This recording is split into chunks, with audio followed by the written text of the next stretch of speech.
The goop from Super Mario Sunshine looks absolutely delicious, so you already know what's gotta happen. We need to taste all of it. Let's start with the brown goop. Now I know what some of you might be thinking. Most of the goop is made by the paintbrush, so it all tastes like paint, but you'd be wrong for thinking that. This Pianta here was trapped within brown goop, and after you save him, he says, "It was weird being stuck in that goop. It was gross, but I gotta admit, it was kind of sweet, kind of like candy," which is most certainly not what paint tastes like. You know, according to other people. Unfortunately, our pal here doesn't describe in what way it's sweet or what kind of candy it tastes like, leaving us to come to our own conclusions. Me personally, I like to think the brown goop tastes like melted chocolate. Just some good, creamy goodness that you can't get enough of, to the point where if you're covered in it like Mario is here, you would never want it off of you. But as much as I would love to keep diving into this sweet succulence, there's a disturbing truth we need to discuss. While yes, Shadow Mario creates a lot of the brown goop you see around the island, he isn't responsible for all of it. Enter Petey Piranha. I'm sure some of you know where I'm going with this. Petey Piranha does not create brown goop out of thin air like Shadow Mario does. Oh no, he barfs it out projectile style. This goop is so closely related to his anatomical structure that when you defeat him, he'll get encased by it and melt. What a sweet ending. What should also be considered is that this stuff is coming out of the goopy piranhas. So what's the conclusion here? Is the brown goop delicious because this Pianta said so, or is it disgusting because Petey and co can vomit it up? These questions are for you, by the way, not me. I already started digging in. You want some? The black goop is a much simpler matter than the brown goop because in almost every instance you see it in, a blooper's involved, implying that while it may not be entirely made of ink, as can be seen by its appearance, it looks to be a mixture of ink and the regular goop that we've seen around the island. This black goop above the water is apparently oil according to Mario Wiki, which cites Sunshine's official strategy guide created by Prima. I certainly would not take a gulp of this stuff on any day of the week, but what Gooper Blooper's spitting out? Now that's going down the hatch as an ink and goop buffet. The pink goop is actually the first kind you encounter after you start the game.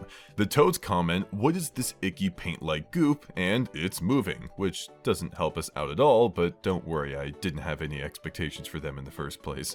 Aside from the first boss, you also encounter this goop in Noki Bay, where it's being shot out by this Monty Mole's machine in the form of spiky balls that roll down the cliffside. While I'm not really a fan of the fact that this goop again can come out of an enemy, it certainly looks delectable appearance-wise. It has these pink, yellow, and orange colors mixed together, but what gives us more of a hint as to its taste is how it reacts to touch. You can see that they blow up after being hit with too much water, or explode upon impact when jumped on. This inanimate goop being able to take on a solid form along with its sponginess makes me think it has a similar vibe to gum, maybe some strawberry or cherry flavor. Who knows, it could be both.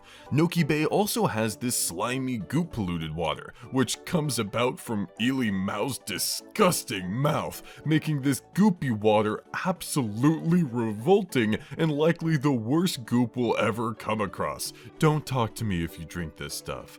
The regular M that Shadow Mario paints doesn't seem to be goop at all, just looks like normal old paint and probably tastes like normal old paint too. How boring.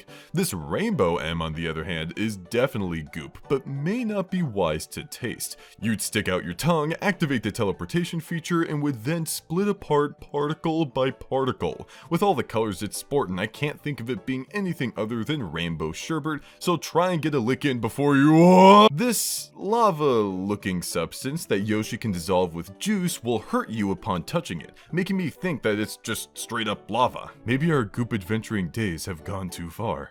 Nah, electric goop found on Serena Beach has a shocking raspberry kick, and if you think that it's not worth it, then you clearly haven't watched people torture themselves eating spicy foods, cause sometimes it is worth the pain, darn it, I don't care if I fry. Burning goop found in Pianta Village is pretty much lava, considering it has flames that spark up and will obliterate Mario's behind more than his last trip to Taco Bell. You've also got to consider that cuckoos poop this stuff out, so even if this burning goop didn't set you ablaze, I imagine the taste wouldn't compensate for the visit to the ER. While yeah, it can appear via other enemies too, I just don't see a reason to sacrifice your tongue on this goop when there's much better goop available on the island. But despite all we've seen, no goop compares to the type that reigns above all. I'm talking about the one, the only, Bowser's Bath Goop! Thanks for watching, consider becoming a member of this channel, and I'll see you tomorrow for more of the June Zoom. Take care.